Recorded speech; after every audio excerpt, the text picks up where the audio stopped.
Many thanks, Mariana, and thank you for having me here today. This is a very timely conference in which to highlight the international challenges to and opportunities for a world free from prostitution. Working at the EU level, there are many actions ongoing which have the potential to recognise and act on the reality of the violence of the sex trade. As Policy and Campaigns Officer for the European Women's Lobby, I coordinate the work of our members and partners in combating prostitution and all forms of sexual exploitation across Europe. The European Women's Lobby represents more than 2,000 member organisations, very many of whom are very active in the abolitionist movement. I also coordinate the Brussels Call campaign, Together for Europe Free from Prostitution, which brings together more than 200 civil society organisations, activists, survivors, and political figures to try to end prostitution in Europe through legislative and policy reform. The evidence is very clear, as we've seen through the documentary here today and heard from many speakers.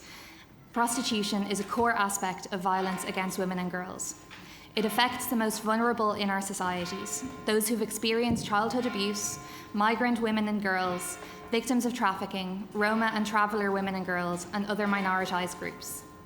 Of the estimated 1 million women and girls in prostitution daily in Europe, we know that the average age of entry into prostitution is just 14 years old, and that 75% of these prostituted girls and women are between the ages of 13 and 25.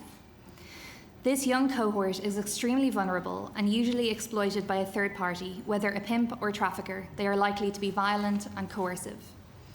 Pimps and traffickers target women and girls for the sex trade by leveraging different forms of disadvantage, whether it's sex, poverty, age, race, migration status. Sex is the first differentiating factor for prostitution. In Europe, we know that 90% of prostituted people are women and girls, and approximately 97% of sex buyers are men. Pimps and traffickers take advantage of these factors to recruit women and girls for the sex trade, which ultimately creates numerous barriers to exit and can have lifelong consequences on the physical and mental health of those who have been exploited. We know that 9 out of 10 women would leave the system of prostitution if they could, but the cycle of poverty that entraps them in the system relies on their exploitation. Violence is endemic in the sex trade, from pimps, brothel owners, partners, traffickers, and sex buyers. One study revealed that 70 to 95% of women reported physical assault, 60 to 70% reported rape, and 68% met the criteria for post-traumatic stress disorder. Mortality rates for individuals in prostitution are also exceptionally high compared to the average worker. Such high levels of violence are unconscionable and are irreconcilable with a business that deals with exploitation and coercion. Trafficking is also endemic in the sex trade. 65% of trafficking in the EU is for sexual exploitation, and 95% of those sexually exploited are women. While not every woman exploited in the sex trade has been trafficked, almost all trafficked women in the EU are in the sex trade. Trafficking would not happen without the demand for prostituted women and girls. The sex trade stokes this demand, which in turn relies on trafficking to feed it. While it can be argued that the sex trade does not rely wholly on trafficked women, the enmeshed systems of prostitution, migration, and trafficking make it very difficult to successfully root out exploitation. The only way to adequately respond to this challenge is to recognise the complexity of the sex trade, to take action to combat sexual exploitation as well as trafficking. Migrant women make up between 80 to 90% of prostituted women in Austria, Ireland, Italy, Luxembourg, and Spain, and between 60 to 75% in Finland, the Netherlands, Belgium, Germany, France, Greece, Denmark, and Norway. This equals an average of 84%. Many migrant women in the sex trade are victims of trafficking, but many also operate in a grey area where migration by choice mutates into sexual exploitation at different touch points. In the EU today, there is a vast movement of people across borders. However, a fragmented approach to regulation and enforcement has led to unequal levels of protection and support for women across the EU. An EU-wide cross-border approach is needed in order to provide all women with the same rights and protections and remove the barriers that entrap them in exploitation.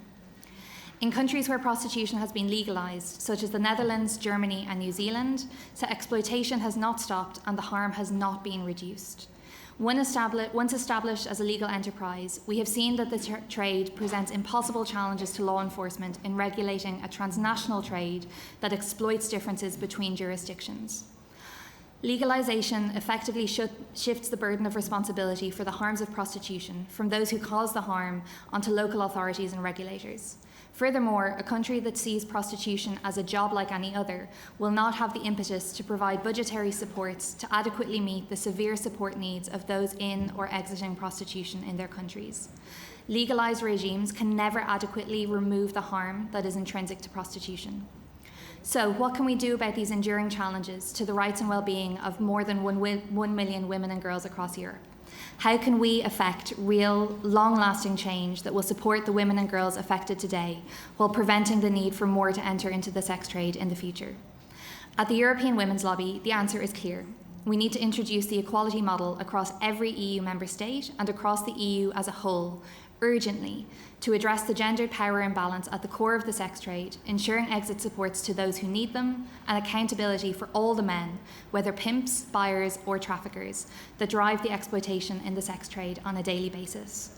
The equality model provides an opportunity to enshrine our shared European values of equality and solidarity into EU law. The equality model has been proven as an effective way to disrupt the influence of the sex trade.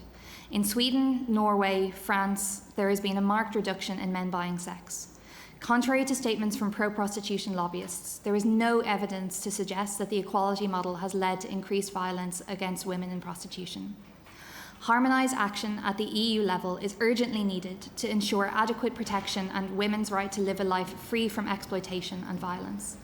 There are a number of human rights and legal obligations that support the equality model, such as the CEDAW Convention. The Istanbul Convention recognises prostitution as a form of violence against women and girls.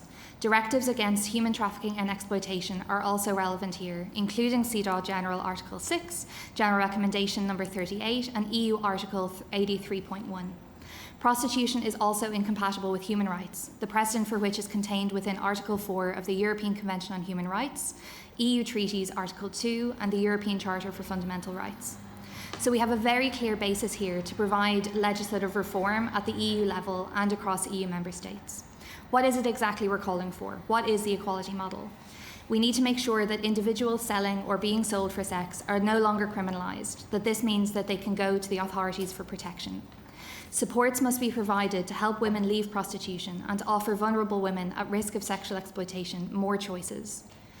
Buying sex must be punishable by a range of legal sanctions. This discourages people from buying sex and reduces the demand for sex trafficking.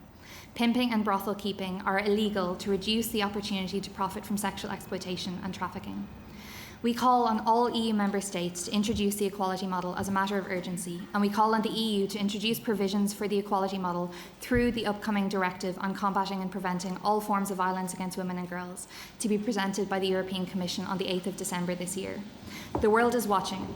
We cannot stand by any longer while women and girls face rape, violence, and murder on a daily basis. Equality must be realised. Thank you.